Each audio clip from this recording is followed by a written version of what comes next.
ఇప్పుడు మనం సొరకాయ కూర ఎలా చేయాలో చూద్దాం ఫ్రెండ్స్. ఇప్పుడు పాన్ పెట్టుకొని దాంట్లో ఆయిల్ వేసి కొంచెం మినప్పప్పు, కొంచెం ఆవాలు, కొంచెం జీలకర్ర,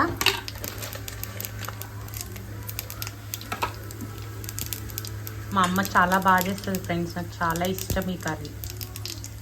కొంచెం ఎండుమిరపకాయలు ఒక 2-3.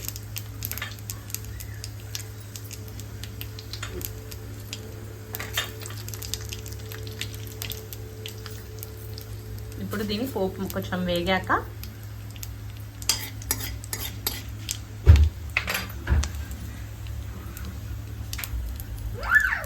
కొంచెం కరివేపాకు కూడా వేసుకోండి.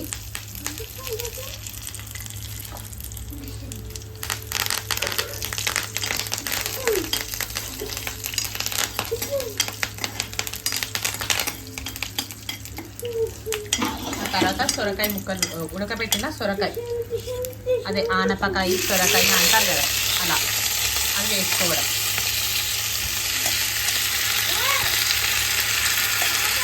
ఇది నా ఫేవరెట్ కర్రీ అండి. నేను బాగా మిక్స్ చేసుకోండి.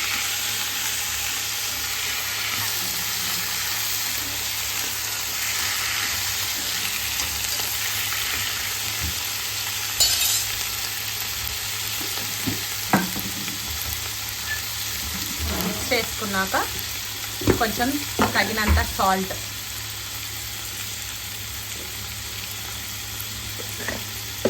ఇది చాలా ఈజీగా ప్రాసెస్ ఉంటుంది ఫ్రెండ్స్, ఎక్కువ టైం కూడా పట్టదు మనకి.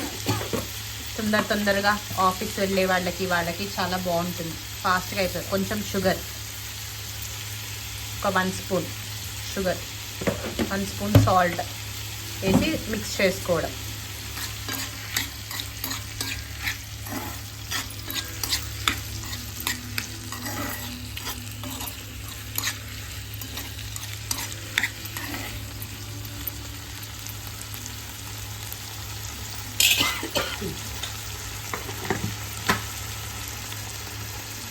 నేను కొంచెం లైట్గా ఆ ఉప్పు అదంతా సొరకాయ ముక్కలకి పట్టాక అప్పుడు మిగతా ప్రాసెస్ ఏంటో చూద్దాం.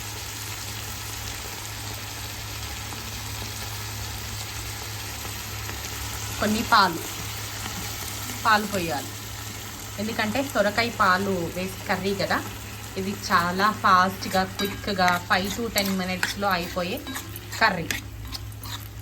చాలా యమ్మీగా ఉంటుందండి ఇది. రైస్లోకి అయితే సూపర్గా ఉంటుంది.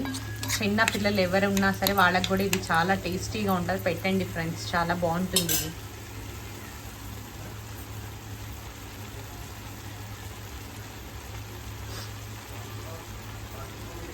ఇది సాల్ట్, షుగర్ ఇవన్నీ వేసాం కదా మనం, మిల్క్ అవన్నీ దీనికి పట్టాలి, ముక్కకు పట్టేటట్టుగా కలిపేసుకొని ఒక 5 minutes అట్లా వదిలేస్తే మనకి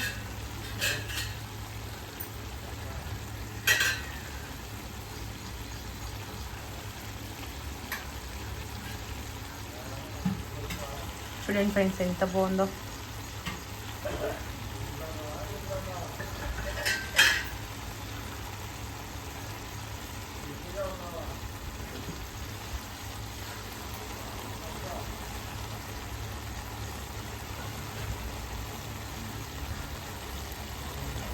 కొంచెం బియ్యపిండి కూడా ఇలా ఒక 1.5 to 2 స్పూన్స్ ఉంటుంది బియ్యపిండి. ఇది కూడా ఇలా వేసేసుకొని పైన కలిపేసుకోవడం.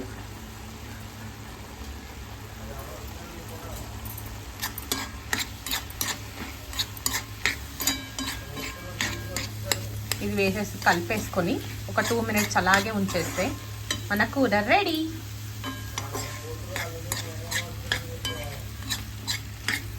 బాగా మిక్స్ చేసుకోవాలి. బియ్యపిండి ఎక్కడ ఉండలు కట్టకుండా ఈ మిల్క్లో అదంతా కరిగిపోతుంది అనమాట, కర్రీకి మంచిగా పట్టేసుకుంటుంది. అప్పుడు మీకు ఒక 2 minutes ఉంచుకున్నారంటే మన కర్రీ రెడీ. స్విచ్ ఆఫ్ చేసేసుకుంటే సరిపోతుంది ఫ్రెండ్స్. Thank you.